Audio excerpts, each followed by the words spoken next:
Hey everyone, welcome back to the channel. I am Rob and we're not in the kitchen today. Today we're upstairs. We're going to taste a little wine. We're going to talk about wine glasses. Are they important? And we're going to also discuss, does wine taste different based on the type of glass that you're drinking out of? Let's get into it. So let's start this episode by saying or asking the question, does the wine glass matter? And for me, the answer is an overwhelming yes. It absolutely matters. Why does it matter? Well, I think it matters because you want to have the best experience you can when you're drinking a bottle of wine. When you have a good glass of or good bottle of wine that you're going to be pouring, you don't want to pour it in any cup. You want to make sure that you experience this bottle the best way you can. Now, I probably need to preface this with, you probably need to be a wine nerd or you're looking to become a bit of a wine nerd for this to apply to you. Believe me, I have a lot of friends who just drank wine and they could give a shit what kind of glass it's in. I actually have a friend who's a wine consultant and he's like, you can pour it in a red Solo cup and I'm happy. That might be okay for certain types of wine and certain types of environments, if you're by the pool or something like that. But we're talking about today is if I'm opening a bottle of wine that I truly want to, kind of figure out what this bottle is, kind of evaluate it, experience it, right? What are the nose notes that I'm getting? What are the notes on the palate? All of these types of things.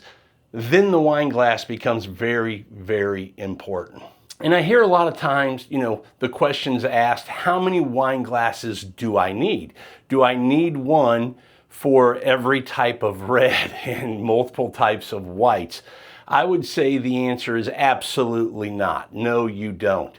Can you be a bit of a nerd and go down this rabbit hole of just collecting glasses? Sure, I've done it. I mean, if you come to my house, I've probably got 150 wine glasses, all of various types and shapes and sizes, to drink wine out of. And that's just because I'm down that rabbit hole. It's more of a want, absolutely not a need. So what would qualify a glass to being that, proper glass? Well, that's somewhat subjective, but I do think there's a couple of key things, I'll say 3, that you need to have in a wine glass to make sure that you're potentially getting the best experience with that wine that you're pouring.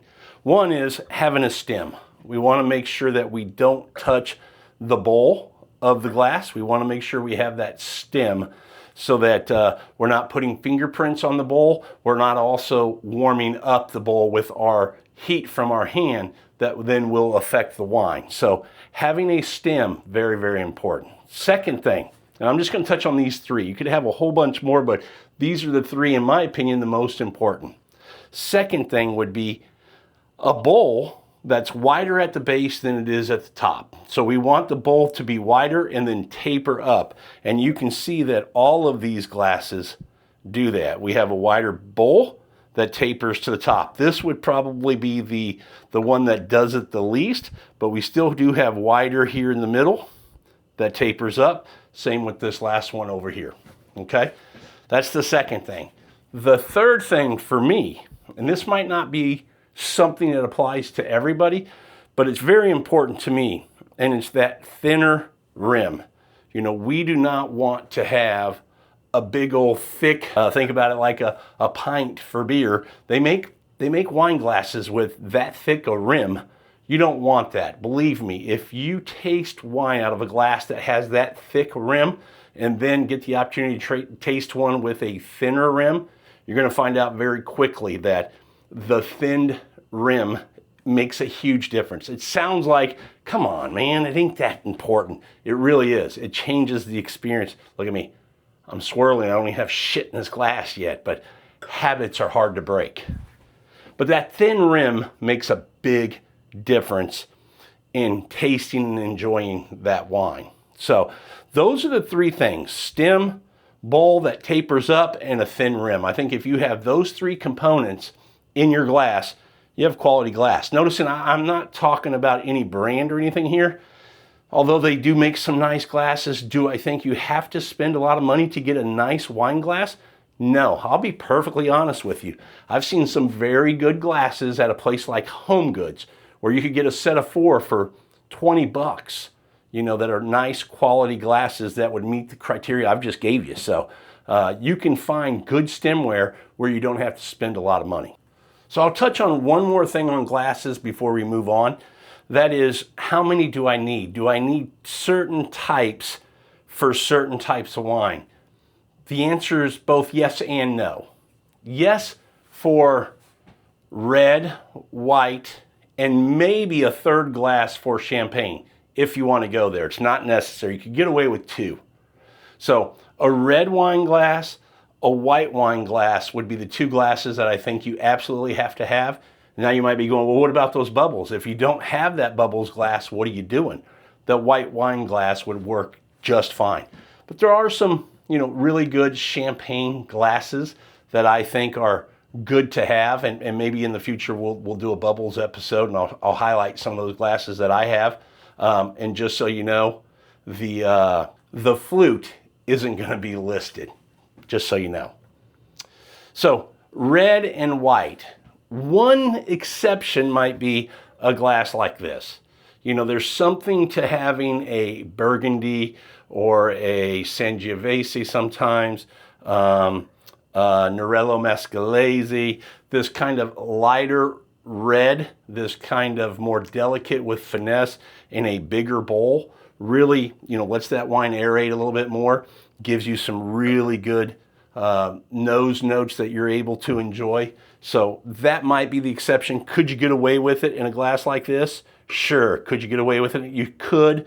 But again, the bigger the bowl, to me, a lot of times more air, more surface to kind of get those aromas kind of releasing from the wine. So I think that makes a difference as well. So that's it with, what do you need in a wine glass, or how many wine glasses do you need? So I've given you the 3 things that are important to a stem or to a glass, and then how many do you need? 2, maybe 3, and possibly 4 if you want to splurge and go get a Burgundy type glass. Also works well with Chardonnay. So the other thing I want to do today, you see my bottle of wine here. What I've never done, and shame on me, I've been into wine for a while and love tasting wine.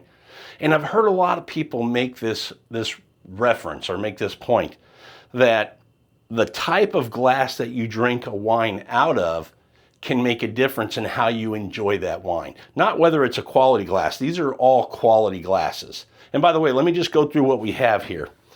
So this is what we would call a kind of a hybrid. This is a hybrid between a Burgundy and a Bordeaux glass. This is strictly Bordeaux. This is strictly Burgundy. And these are what we call universal. Both of these are 2 types of universal for whites or reds. They're promoted and sold in a way, marketed in a way that they work for both. So we're going to see how they hold up today. So let's finish with the glasses on this note. What makes you want to buy different glasses or so many, Rob, right? Some people might be asking that question.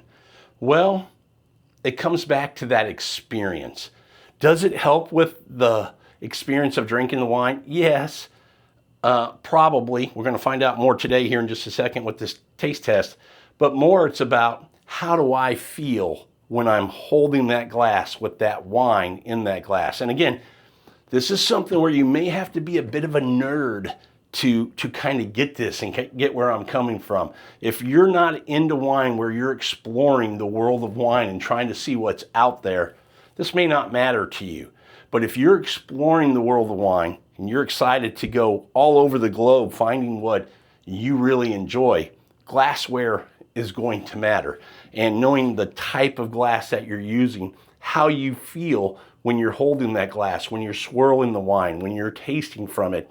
These are components that help you have a better experience when you're drinking that wine, for sure. I think anybody tells you different, they're lying to you. So a lot of the glasses we buy are, we see them, we touch them, we try them, we hold them. Weight matters, how they feel in our hands matter. And it's all subjective, right? Whatever you like, you like. I go to friends' houses who have glasses that they love, and it's not for me, not my kind of glass. So yes, I'm the snob, I'm that guy. You're asking, do you take your own glasses? The answer is yes. I take my own glasses, not only there, but to restaurants.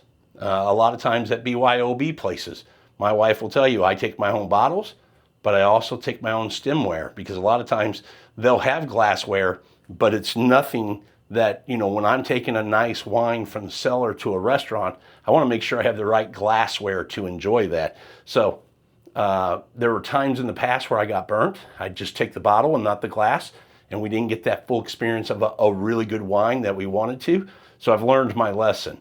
Now I take my stemware. Call me what you want. I don't give a shit. If I'm going to take a really nice bottle of wine to a BYOB place, you better bet I'm going to take stemware so I enjoy that the way I know I should. So what I want to do today with the glasses we have is I want to open this wine. And here's the thing with this wine. This is tasting a new wine, a new grape that I've never had before.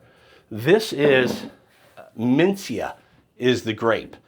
This comes from Spain. And, you know, I always say when you drink wine and you start exploring, there's always this main grape that gets you into a country, maybe one or two, a white and a red. But once you're in there, you know, you start exploring, you find all these different things. Tempranillo was the grape that got us into Spain. Then we discovered, you know, they have Grenache. Love the offerings that can come from Spain there. You get the big and jammy and rich Grenache offerings, and then you get these more delicate and elegant offerings as well, which is really cool. But there's some other grapes that are in Bordeaux, would be one that we really enjoy and have had.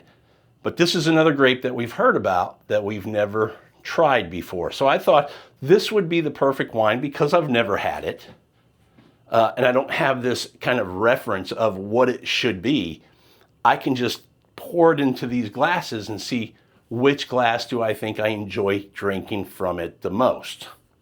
Now this comes from Spain. It comes from Ribeira Sacra is the region, and this is going to be in the upper northwest region of Spain.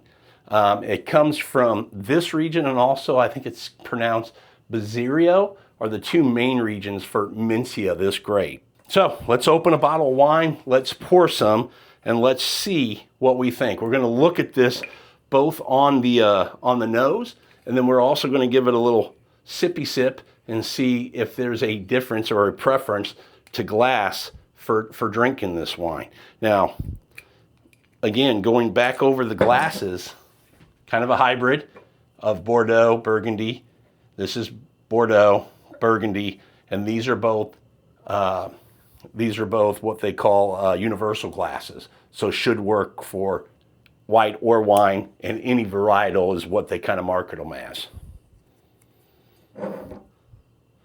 Of course, we've drank wine out of all of these glasses, and we like them all. And you might be asking, well, these are probably going to be better because these are universal. These are probably going to fall off. I don't know. I've drank a lot of wine out of these glasses, and I've never been disappointed. Now, I've never done this exercise where I'm drinking them side by side, so this will be interesting to see how this kind of plays out. This is a 2022, so let's pour a little in each glass and see what we think.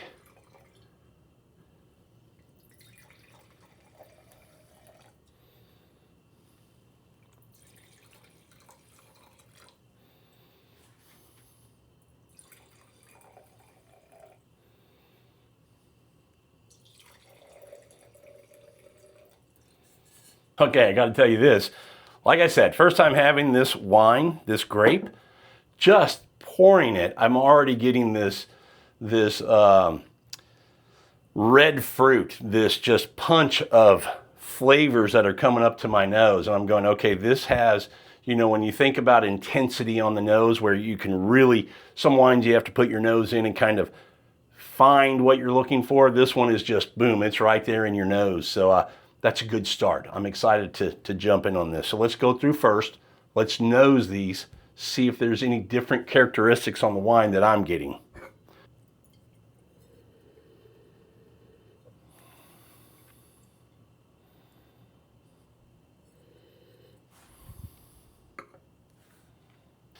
I went ahead and grabbed a piece of white paper just to kind of look at this. This is not a really dark wine. Not completely translucent, you know, but a little bit darker than you might think for like a Pinot Noir or something. But kind of has that characteristic to me with the red fruit that I'm getting.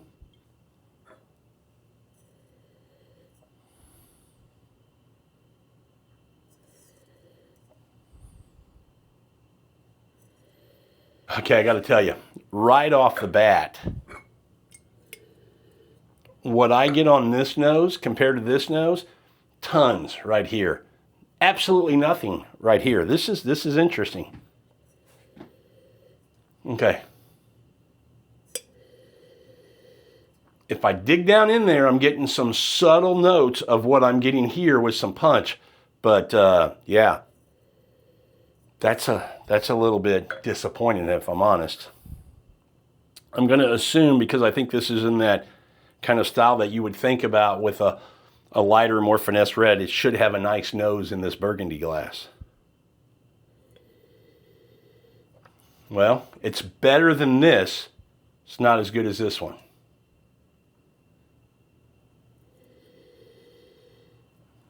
Okay, that's getting better. Okay. Still blows me away that, yeah, this is the, wow. That's the best glass so far. Let's go to these two universal glasses.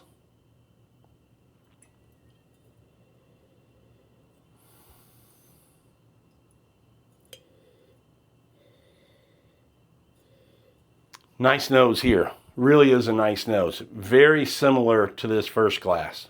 This is impressive. Okay, that's really nice. A little surprised with that one.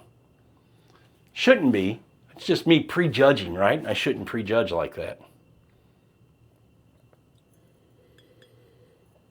Okay.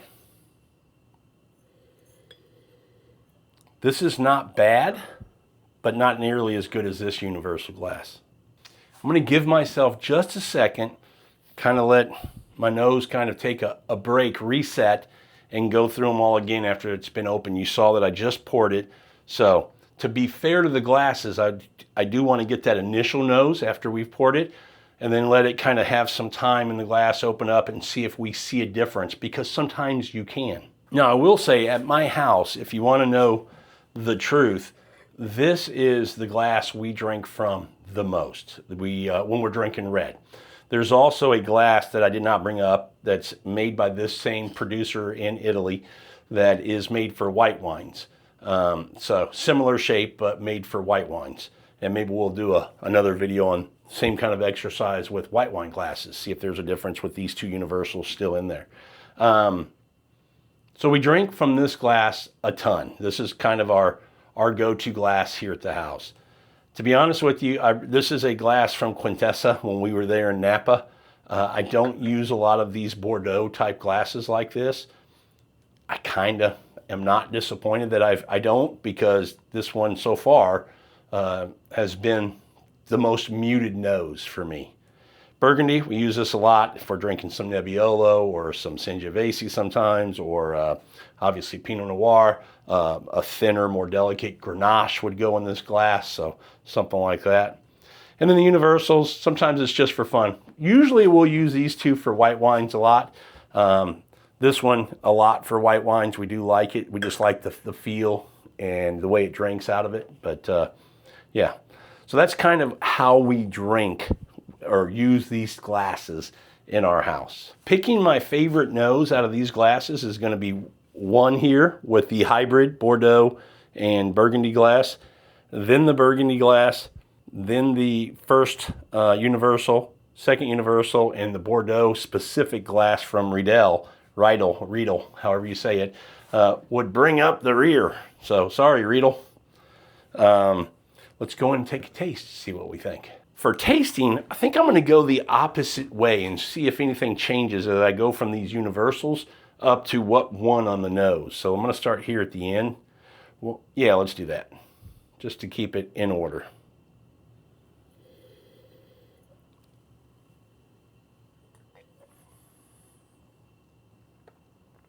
Okay. Palate, I mean, wow. Got a little tannins, not super grippy, a little bit grippy, but that what you get on the nose, and I always like when the nose translates to the palate. So what I get on the nose, I'm getting on the palate, which makes me happy. But yeah, this has really nice intensity of flavors on the palate. It's got really good length, and there's some complexity there out of this glass. I really like that. That drink's nice. Let's go to the second one. It's really got a nice nose out of here.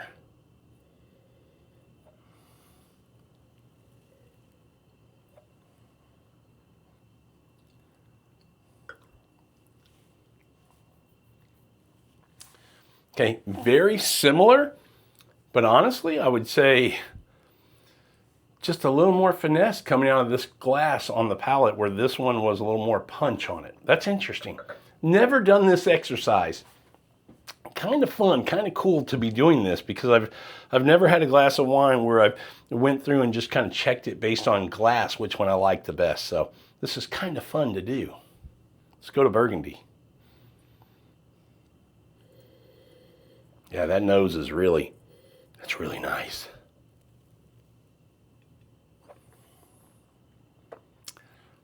Okay, again, very similar to this glass, finesse. That's really enjoyable to drink. You think you're drinking really something kind of classy, you know, if you will. This screams kind of class and elegance out of that glass with that mouthfeel out of that glass. That's really nice. It still has the tannins, the length, the intensity of flavors are still in the palate.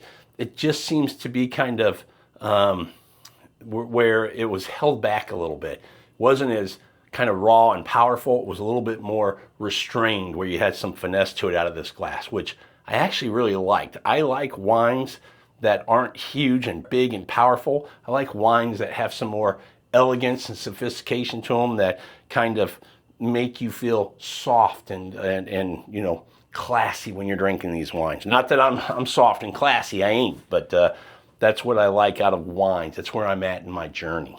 Started with the big, bold, jammy, powerful Napa wines, but I've moved on. Let's check Bordeaux.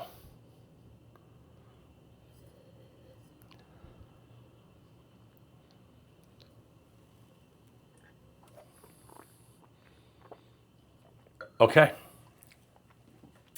I can tell you this, it drinks 1000% better out of the glass than it noses. I don't know, we talked earlier about the glass shape. I think it needs to have more tapering. Most of the other glasses do a better job of tapering to the top. And if I'm being honest, I think that's what's hurting this glass, because you just don't get it there. But drinking out of it, very similar. I really like that. So if I had to compare it to what I've already had, these two are more delicate, more kind of finesse. As I said, this one had a little more oomph, intensity, power to it. I would put that in this one in that category as well, this Riedel. It also has some nice intensity and power on the palate that I'm not getting with these two. Very cool, very kind of interesting. I don't know the science behind it, why it tastes different coming out of these different glasses, but it does.